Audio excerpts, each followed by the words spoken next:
everyone. My name is Amy, and on behalf of the Academic Writing Education Center, welcome to Reading to Connect. In our Week 3 course, we'll be talking about reading comprehension strategies. Let's start. We have two main learning goals today. Number one, we want to determine the topic of this particular paragraph by using effective questioning or using other contextual cues. Number two, we want to understand and retain the information of this particular reading through the understanding of main ideas or other details and evidences. So with today's lesson, we'll be learning about 3 different reading comprehension strategies. Number 1 is how to pose question. Number 2 is how to identify the topic of this reading. And number 3, we're going to learn how to locate the ideas and the details. So among these 3, we're going to begin with the first one. We're going to learn how to pose questions. So first, we need to understand why we're posing questions. By effectively asking the right question, it stimulates our brain to get ready to go into the battle of reading. And by posing the right questions, it actually helps us to contextualize or visualize the possible content of our reading. So it is quite similar to what we talked about last week with the reading skill of predicting. Now, by asking the right questions, we could also ask the WH questions. So who, when, which, etc. By using these WH questions, it helps us to immerse ourselves into that reading. Keeping that in mind, we're now going to look through an article and be able to practice how to pose questions effectively. So, spend a little bit of time, look at the picture and the title. Once you've seen the picture and the title, what kind of questions did it raise in your head? You can choose to say them out loud or draw them down on a piece of paper. 1 minute, let's go.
So you may ask the following question. Number 1, why are they drinking? Why are the people drinking? Number 2, it could be unfamiliar words. So for you, it could be, what is binge drinking? This concept is unfamiliar to you. Number 3, what would be the relationship between genes and binge drinking? You may realize that at this point, the word gene, as in genome, actually sounds very similar to a well-known cocktail, gin and tonic, which is also an alcoholic beverage.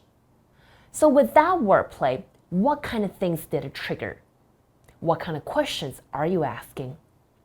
And the last question that should pop into your head could be, how is the photo related to the title? So based on the questions that we just raised above, it helps us to clearly know what it is that you want to gain from this particular article. It has helped you to activate your prior life experiences with the new information. And once you've integrated that together, you're able to gain an overall view of what the reading could be about. Now let's try another example. So again, look at this picture and the citation beside it. So the citation talked about people tend to judge their environment impact using moral institutions that evolved to handle social exchange, but these tree huggers may be doing more harm than good, says researchers. Now, based on this picture and this citation, what kind of questions are you posing in your brain? Again, spend a minute, say them out loud, or put them down on a piece of paper. Let's go.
So the first question you could have is perhaps, why is the man hugging the tree?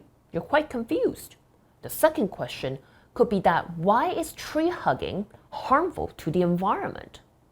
Number 3, what kind of things are beneficial or harmful to the environment, and who gets to decide that? At last, what is the relationship between the story that this picture is trying to present and saving the world? Now, through these 2 different practices, it allowed us to know that by asking questions, it could be asking the right question or even the wrong question, it actually stimulates the way of thinking to let us become ready to enter or immerse ourselves in the world of reading. Now that we've learned about how to pose effective questions, we're now going to learn about how to identify the topic. So why do we need to know how to identify topics? Essentially, the topic is the subject of your reading. By knowing what the topic is, it actually helps you to better grasp the main arguments or the main ideas of this segment of reading. So before we begin how to identify the topic, you need to know what are the components to a paragraph. So in a paragraph, first you have a topic, and usually surrounding that topic, wanting to explaining it, would be your main idea, or a topic sentence to elaborate on what the topic is trying to say. Next, you will have the supporting details, which supports your main arguments. These supporting details could also be examples or different evidences. And at last, in your paragraph, you will have a concluding sentence which wraps up your paragraph. So now that we know what is in the paragraph, we need to know how to identify the topic. What you'll need to do is, number 1, you need to look at mainly what this paragraph or what this text is discussing. With this repetitive theme or repetitive discussion, what kind of keywords did appear? And with these different keywords, what do they have in common? Can you identify the argument or the perspective or the angle or the attitude of the author based on these common keywords? With that in mind, we're going to give you some example of word sets. These word sets are actually all in a group. Can you identify the main theme or the main common keyword for these word sets? First, we have Facebook, Instagram, Twitter, YouTube, and TikTok. So the common keyword or the commonality these words all share should be the word social media. So we're looking at the different types of social media platforms. Did you get it right? Now let's try the second one.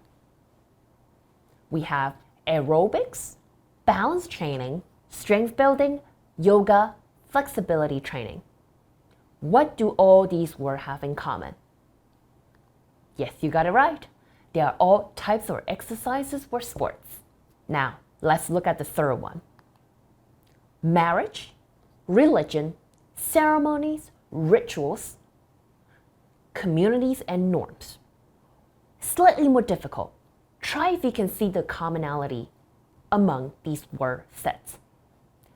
They are all social systems. So the key to this particular method is that you need to use your background knowledge. You need to activate it from the back of your head and find the commonality all these different words share. And that's how you are able to identify effectively the topic of this reading. Now, let's practice. So first, what I need you to do is to spend a little bit of time, read through this segment, and find the topic of this particular reading. There are two different options below. See which one's better. Let's go. Many people define good students as those who receive the best grades. While it is true that good students often earn high grades, I contend that grades are just one aspect of how we define a good student. In fact, even poor students can earn high grades sometimes, so grades are not the best indicator of a student's quality. Rather, a good student pursues scholarship, actively participates in class, and maintains a positive professional relationship with instructors and peers. So what do you think? The topic of this particular segment, is it talking about the definition of what a good student is? Or is it talking about how to get good grades? Now, what you need to be aware of is that although this paragraph did mention good student and they did mention good grades as well, but we can see one word, one particular keyword that repeats itself over and over again, and that is the keyword good student. With that in mind, every sentence that goes with it is giving it the definition of who and how and what a good student is. So the topic of this particular paragraph is the definition of a good student. At the same time, this paragraph gave a counterexample, saying that although poor students can in fact have good grades. So that's how we can know for sure that the topic of this particular paragraph is good students, but not good grades. Did you get it right? Now let's look at paragraph B. Again, read through the paragraph and think, would the topic of this paragraph be video game addiction or the influence of video game addiction? Let's go. Video game addiction may result in a decline in overall health and hygiene. Players who interact with video games for such significant amount of time can go an entire day without eating and even longer without basic hygiene tasks such as using the restroom or bathing. The effect of this behavior poses significant danger to their overall health. So in this paragraph, we can clearly see that, yes, indeed, that video addiction is the topic that we are discussing. But what we also realize is that this is not a general discussion about video game addiction. It actually has a particular aim in mind. How we know is through these two words. Number one, result in, and affect. These two words helped us to determine that this paragraph actually talks about the influence of video game addiction. Did you get it right? Now we're going to go on to the last reading comprehension strategy. We're going to learn about how to locate main ideas and other supporting details. So in general, when you're locating the main ideas of a paragraph, you're looking for the topic sentence. And usually the topic sentence will be placed at the very beginning of the paragraph to help you locate it quickly and accurately. However, with different styles of writing, it could be that the topic sentence is placed at different locations. So the location of the topic sentence is not 100%. But what we can know for sure is that once you've located the topic sentence, we will be able to locate the main ideas and the supporting details. Essentially, to do that, there are 3 steps you can do. Number 1, you need to identify the topic. You need to locate the topic sentence, which is the sentence that expresses the key meaning that the author is trying to express.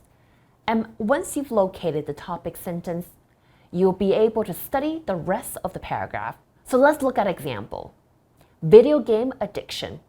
Now, what I need you to do is for you to read this particular paragraph and see how you can find the main idea. So in order to do that, you need to first locate the topic sentence. So spend a bit of time, read through this text, and see whether or not you can locate the topic sentence. Good luck. One common effect of video game addiction is isolation and withdrawal from social experiences. Video game players often hide in their homes or in internet cafes for days at a time, only re-emerging for the most pressing tasks and necessities. The effect of this isolation can lead to a breakdown of communication skills and often a loss in socialization. While it is true that many games, especially massive multiplayer online games, involve a very real form of e-based communication and coordination with others, and these virtual interactions often result in real communities that can be healthy for the players. These communities and forms of communication are rarely translates to the type of valuable social interactions that humans need to maintain typical social functioning. As a result, the social networking in these online games often gives the user the impression that they are interacting socially, while their true social lives and personal relations may suffer. So what is the main idea of this paragraph? We can see that the topic sentence would be one common side effect of video game addiction is isolation and withdrawal from social experiences. Based on this topic sentence, we can see that there's two main ideas. Number one is the isolation and number two is the withdrawal. Both are talking about that effect from social experience. Once that we have successfully located the topic sentence, we'll be able to pick out the supporting details. Supporting details are essentially examples, evidences, or other data that could help you to support the argument you're trying to make. In this case, you will see that in the article they start raising examples of isolation. They talked about the consequences of isolation, as well as the example and consequences of withdrawal. These examples include people hiding in internet cafes and not wanting to socialize, as well as the loss of ability in communication because they haven't socialized with other people for a long period of time. At last, it also talked about that video game addiction, although it allows you to interact with people online, in real life, because you still have not interacted with real people, you start to lose that ability.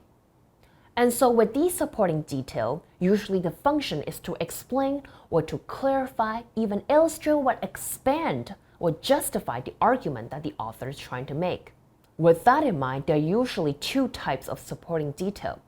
There'll be major details as well as minor details. With major details, its function is primarily to help develop the main idea. Whereas for minor details, it usually helps to develop the major details. And so using the video games addiction article as an example, the major detail would be that video game players often hide in their homes or internet cafes for days at a time, only re-emerging for the most pressing tasks and necessities. This particular point illustrates that those who are addicted to video games would actually decrease their social interactions and self-isolate. Now, with a minor detail, we are expanding from the major detail, saying that these type of isolation would actually result in you losing your ability to communicate and often result in a loss of socialization. So here we can clearly see that with video games addiction, once you've developed to the degree of self-isolation, it will result in a loss of communication and loss of socialization. From the topic to the major detail to the minor detail, we can see the development quite clearly. The function of concluding sentence plays a vital role as well. Usually, a topic sentence serves its purpose by wrapping up the main arguments or reinstate the importance of it to illustrate the point that the author is trying to make. So let's look at the concluding sentence of this paragraph. As a result, the social networking in these online games often gives the user the impression that they're interacting socially, while their true social lives and personal relations may suffer. With this particular sentence, we can clearly see the point the author is trying to make on the negative impact of video games addiction. So now what we're going to do is going to practice how to locate main ideas in supporting detail. Spend a bit of time, read through this particular paragraph and tell me where and which sentence is the main idea and where are their respective supporting details. Let's go. The work of educators has changed dramatically in the internet age. Teachers and professors are no longer considered to be the sole source of information. the only provider of skill development, nor the only sounding board for critical feedback. Where we have previously likened students to empty vessels, all internet users and children especially are now more accurately compared to drinking from a fire hose. Inundated with information, various forms of media, and buzzing and blinking notifications. Given this reality, teachers maintain a critical role in assisting children in developing the skills necessary to navigate this always-on media environment and an ever-increasingly technological dependent world. So in the first exercise, where is the main idea? We're going to give you 4 different options. You should pick the one that is the most suitable. Good luck!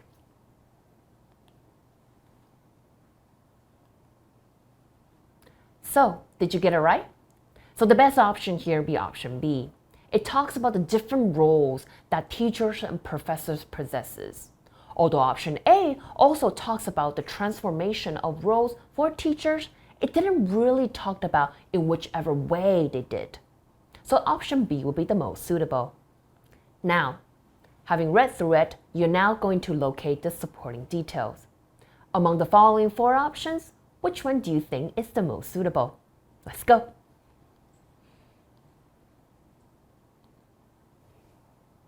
So the most suitable option should be C and D. Option C talked about empty vessels or drinking from a fire hose. These 2 different metaphors explain the explosion of information for students. While option D go ahead and continue to explain that under this situation, the role and the responsibility the teacher must execute at this point. Now let's try the second time. Again, look at the text and see if you can locate the main idea and the supporting detail. Good luck! The 19th century was a time of transformation around the world, and the concepts and principles of art were revolutionized as part of the broad changes in the art world. Instead of lasting several decades or centuries, art movements changed every 10 to 20 years as artists experimented with technology and the innovative ideas. The Industrial Revolution brought prosperity, an emerging middle class, and people with time on their hand to enjoy life. Transportation gave the general population and artists the ability to travel to other countries, exposure to other cultures, to study and learn new art methods. Art around the world changed and became incorporated into everyday life, no longer controlled by royalty, government, or religion. So again, we're going to give you 4 options. Which one of these is most suitable as the main idea of this text? Let's go.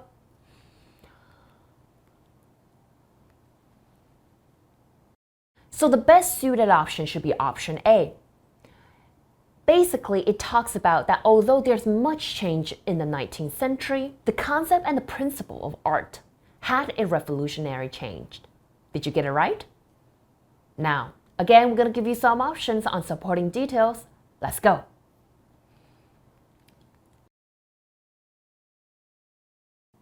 Now, the best suited option for the supporting details will be options C and D. Respectively, it talked about how the economy flourished, and it talks about how transportation had an effect on the development of arts. So options C and D are both supporting details. I'm very happy to have had the chance to share with you some reading comprehension strategies, namely posing the questions, identifying the topics, and locating the main ideas and supporting details. Now, if we have prepared some practices for you to self-evaluate whether or not you learned something today. The topics are about environmental contamination and education. Try at home and see whether or not you have actually learned something today and whether or not you can effectively use these skills. We've also included some articles for you to read, and I hope you had a happy journey learning. I'll see you next week. Bye-bye.